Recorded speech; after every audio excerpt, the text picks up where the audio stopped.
Qodirxon Togri Yo'lning yangi bo'limi 2025 yil 2 dekabr kuni soat 18:10 da Mening yurtim telekanalida namoyish etiladi.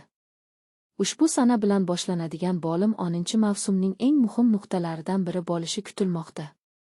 Ayniqsa 52 qism oxirgi voqealar rivoji bilan chambarchas bog'lanib, qahramonning ichki izlanishlariga yangi rang berishi bilan ajralib turadi.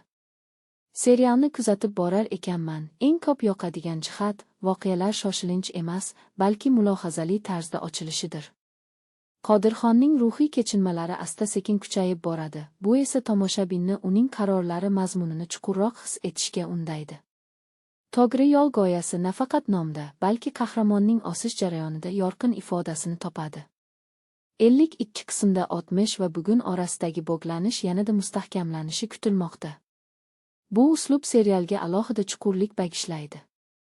Menga aynan mana shu sokin, lekin mazmunli rivoj ritmi yoqadi. Har bir sahna o'z vaqtida ochiladi va tomoshabinga fikr qiladigan joy qoldiradi.